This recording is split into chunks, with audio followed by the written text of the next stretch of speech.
अवधूत चिंतन श्री गुरुदेव दत्त श्री स्वामी समर्थ. हॅलो, मी Priyanka. Welcome back to Priyanka's all content. 24 October 2024 वार गुरुवार रोजी गुरुपुष्यामृत हा अतिशय शुभ योग जुळून आलेला आहे. पुष्य नक्षत्राला नक्षत्रांचा राजा म्हटलं जातं. या पुष्य नक्षत्राची साक्षात देवी देवताही पूजा करतात. गुरुपुष्यामृत योगावरती आपण सेवा उपाय केल्याने आपल्या घरामध्ये सुख शांती समृद्धी नांदते, सौभाग्याची प्राप्ती होते. आर्थिक समस्या ज्या काही आहेत त्या संपून जातात. आपल्या इच्छित मनोकामना पूर्ण होऊन संकट दूर होतात. त्याचबरोबर आपल्या कुटुंबाचीही प्रगती होत असते. तर गुरुपुष्यामृत योगावरती आपण ज्या काही सेवा जे काही उपाय आपण करत असतो ते कधीच वाया जात नाही. त्याचा आपल्याला दुपटीने फळ मिळत असतं. त्यामुळे गुरुपुष्यामृत योगावरती, या शुभ योगावरती सर्वच जण अनेक सेवा आणि अनेक उपाय करत असतात. तर गुरुपुष्यामृत योगावरती महिलांनी काही कामे आवर्जून करायची आहेत आणि काही कामे चुकूनही करायची नाही आहेत. त्याबद्दलची संपूर्ण माहिती आजच्या या व्हिडिओमधून आपण पाहणार आहोत. त्यामुळे व्हिडिओ स्किप न करता संपूर्ण पहा. तुम्ही चॅनलवरती नवीन असाल तर चॅनलला जरूर सबस्क्राईब करा आणि कमेंटमध्ये श्री स्वामी समर्थ लिहायला विसरू नका. 24 नक्षत्रांपैकी सर्वात महत्त्वाचं नक्षत्र म्हणजे पुष्य नक्षत्र, आणि जेव्हा हे पुष्य नक्षत्र गुरुवारी जुळून येतं तेव्हा त्याला गुरुपुष्यामृत योग असं म्हटलं जातं. त्याला गुरुपुष्य नक्षत्र योग असंही म्हणतात आणि गुरुपुष्य अमृत योग असंही म्हणतात. त्याला विविध नावांनी ओळखलं जातं. जसं दिवाळीमध्ये लक्ष्मीपूजन, धनत्रयोदशी, नरक चतुर्दशी, अक्षय तृतीया असेल, या सणांना विशेष असं महत्त्व असतं, तसंच गुरुपुष्यामृत योगालाही विशेष महत्त्व असतं. गुरुपुष्यामृत योगावरती कुठलीही गोष्ट जर तुम्ही केली ना, ती कधीही क्षय पावत नाही, अक्षय्य राहते. म्हणजे तुम्ही खरेदी केली तर त्याच्यामध्ये वाढ होत राहते. तुम्ही सेवा केल्या तर त्याचं फळ तुम्हाला दुपटीने मिळतं. म्हणजे अक्षय्य म्हणजे काय तर कधीही क्षय न होणाऱ्या. त्यामुळे गुरुपुष्यामृत योगावरती आपल्याला जेवढ्या जास्त शक्य होतील ना तेवढ्या सेवा, तेवढे उपाय करायचे आहे. कोणाचंही वाईट होणार नाही याची काळजी आपल्याला घ्यायची आहे. कुठल्या सेवा आपल्याला करायच्या आहेत? गुरुपुष्यामृत योगाच्या दिवशी तुम्ही सकाळी लवकर उठा. अंघोळीच्या पाण्यामध्ये चिमूटभर हळद टाकून त्याने स्नान करायचं आहे. असं स्नान तुम्ही केल्यामुळे तुमचा जो गुरुग्रह आहे तो मजबूत होतो. त्यानंतर स्वच्छ वस्त्र परिधान करा. त्यानंतर सर्वात आधी तुम्हाला सूर्यदेवाची पूजा करायची आहे. सूर्यदेवाची पूजा करण्यासाठी तुम्ही तांब्यामध्ये एक तांब्याभर पाणी घ्या. हळद, कुंकू, अक्षता, एक लाल कलरचं फूल टाका, थोडासा गूळ टाका किंवा साखर टाका आणि त्याने सूर्यदेवांना अर्घ्य द्या. अर्घ्य देत असताना ओम गृहिणी सूर्याय नमः या मंत्राचा जप करा. 7 वेळा तुम्ही ओम गृहिणी सूर्याय नमः म्हणत प्रदक्षिणा घाला. त्यानंतर तुम्हाला तुळशी मातेची ही विधिवत पद्धतीने पूजा करायची आहे. तुळशी मातेची पूजा करत असताना एक तांब्याभर पाणी घ्या, त्यामध्ये चिमूटभर हळद टाका आणि तुळशी मातेला अर्घ्य द्या. यामुळे तुमच्या ज्या काही इच्छित मनोकामना आहेत त्या पूर्ण होतात आणि भगवान श्री हरिविष्णूंची, माता लक्ष्मीची कृपा तुम्हाला प्राप्त होते. त्याचबरोबर गुरुवारच्या दिवशी किंवा गुरुपुष्यामृत योगावरती 1 चमचाभर कच्चं दूध तुम्हाला तुळशी मातेला अर्पण करायचं आहे. यामुळे तुम्ही ज्या आर्थिक समस्यांचा सामना करत आहात त्या दूर होतात आणि घरामध्ये सुख शांती समृद्धी सौभाग्याची प्राप्ती होत असते. त्यामुळे गुरुवारच्या दिवशी गुरुपुष्यामृत योगावरती तुम्हाला आवर्जून तुळशी मातेला चिमूटभर हळद आणि 1 चमचाभर कच्चं दूध अर्पण करायचं आहे. आणि यामुळे तुम्हाला तुळशी मातेसोबत भगवान श्री हरिविष्णू, माता लक्ष्मी यांचाही आशीर्वाद मिळणार आहे. विधिवत पद्धतीने पूजा करा. तुळशी मातेला 7 किंवा 11 प्रदक्षिणा घाला. या प्रदक्षिणा घालत असताना ओम नमो भगवते वासुदेवाय या मंत्राचा जप तुम्हाला करायचा आहे. त्यानंतर जेव्हा तुम्ही उठणार आहात आणि मुख्य दरवाजा उघडाल तेव्हा त्या उंबरठ्यावरती आणि दाराच्या थोडंसं बाहेर तुम्हाला पाणी शिंपडायचं आहे. असं म्हणतात की आपला जो मुख्य दरवाजाचा उंबरठा आहे, बाहेरची जागा आहे, तिथे पितरांचा वास असतो आणि पितरांना आपल्याला विसरायचं नाही आहे. पितरांचीही सेवा आपल्याकडून घडेल असं आपल्याला काहीतरी करायचं आहे. तर तुम्ही काय करा, सकाळी उठल्या जेव्हा मुख्य दरवाजा उघडाल तेव्हा तुम्ही उंबऱ्यावरती आणि थोडंसं बाहेर पाणी शिंपडा. यामुळे पितृ प्रसन्न होतात आणि ते तुम्हाला आशीर्वाद देतात. त्याचप्रमाणे पुष्यामृत योग आहे तर आपल्याला उंबरा लेपनही करायचं आहे. उंबरा लेपन करण्यासाठी उंबरा स्वच्छ पुसून घ्या.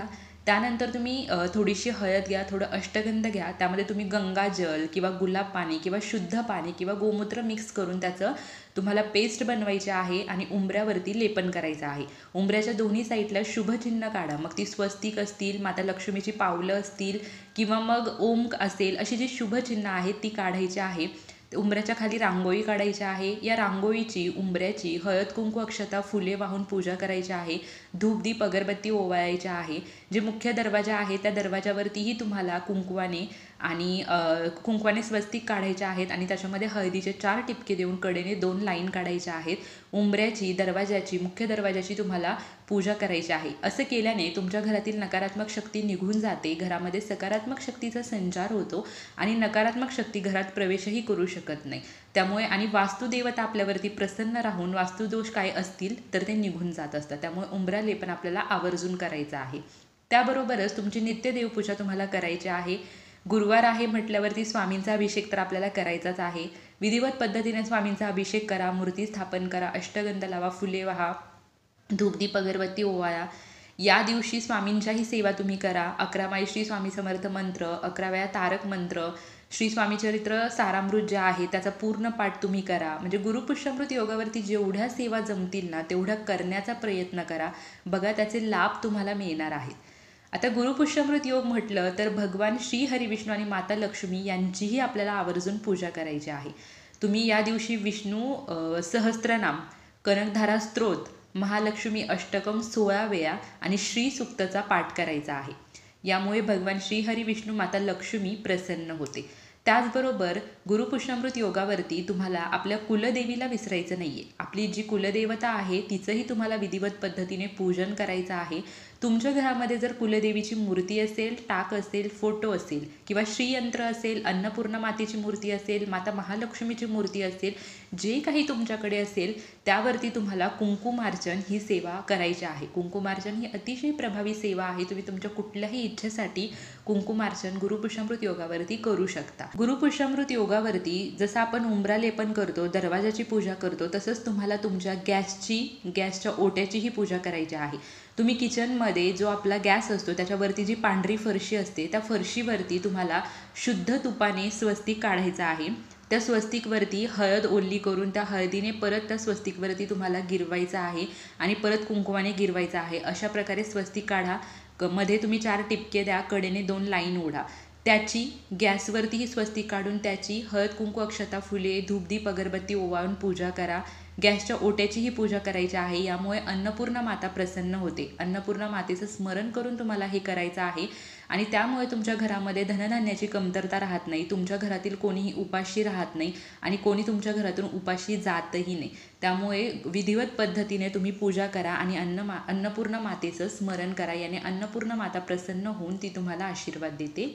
असं म्हणतात की जेव्हा गुरुपुष्यामृत योगावरती आपण सोने खरेदी करतो तेव्हा ते सोनं कधीही मोडण्याची वेळ येत नाही. त्यामुळे तुम्ही गुरुपुष्यामृत योगावरती सोने खरेदी नक्कीच करू शकता.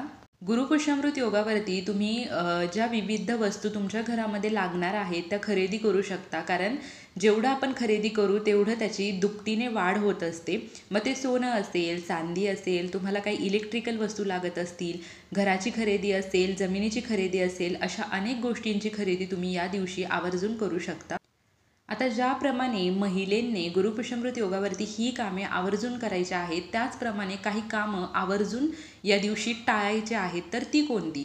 पहिलं म्हणजे तुम्हाला इतरांना कोणालाही अपशब्द बोलायचं नाही आहे, कोणाचा अपमान करायचा नाही आहे, घरामध्ये वादविवाद, कटकटी, भांडणं तुम्हाला करायची नाही आहेत, स्वतःची तुलना इतरांशी करायची नाही आहे. असे जे वाईट गोष्टी आहेत त्या तुम्हाला टाळायच्या आहेत. दुसरी गोष्ट म्हणजे गुरुपुष्यामृत योगावरती कांदा लसूण वर्ज्य करायचा आहे. मांसाहार कडकडीत वर्ज्य करायचा आहे. असं म्हणतात की गुरुपुष्यामृत योगावरती जर आपल्याला कोणीही कितीही अर्जंटमध्ये पैसे मागितले तरी ते द्यायचे नाहीत. कारण गुरुपुष्यामृत योगावरती जर तुम्ही कोणाला पैसे दिले तर ते पैसे परत मिळण्याची शक्यता कमी असते. अगदीच एखादा जर खूपच सिरियस असेल तर ती तुम्ही गरज ओळखून देऊ शकता, पण शक्यतो देण्याचे तुम्हाला टाळायचेच आहे. इमर्जन्सी असेल तर तुम्ही द्या, पण नसेल तर तुम्ही देण्याचं टाळा. गुरुपुष्यामृत योगावरती ज्या सौभाग्यवती महिला आहेत त्यांनी नवीन वस्त्र परिधान करणं आणि नवीन सोन्याचे दागिने परिधान करणं कृपया टाळायचं आहे. पुष्यामृत योगावरती अशा अनेक सेवा आणि उपाय आपण जर केले तर त्याचा आपल्याला दुपटीने फळ मिळत असतं आणि त्याच्यामध्ये ग्रोथच होत राहते. ते कधीच क्षय पावत नाही. त्यामुळे गुरुपुष्यामृत योगावरती तुम्हाला जेवढ्या जास्त शक्य होतील ना तेवढ्या सेवा, तेवढे उपाय करायचे आहेत आणि ज्या गोष्टी या व्हिडिओमध्ये सांगितल्या आहेत त्या आवर्जून तुम्हाला टाळायच्या आहेत. तर प्रत्येक घरातील महिलेने हे उपाय नक्की करा. पुरुषांनी हे उपाय केले तरीही चालतील. तर हे उपाय केल्याने तुमच्या घरामध्ये सुख शांती समृद्धी नांदेल, सौभाग्याची प्राप्ती होईल, आजारपण असेल तर ते निघून जाईल, तुमच्या इच्छित मनोकामना पूर्ण होतील, संकट दूर होतील, तुमची कुटुंबाची प्रगती होईल. त्याबरोबरच भगवान श्री हरिविष्णू माता महालक्ष्मीचा तुम्हाला आशीर्वाद मिळणार आहे. स्वामी महाराजांचा, इष्टदेवतेचा, आपल्या कुलदेवीचा आशीर्वादही आपल्याला मिळणार आहे.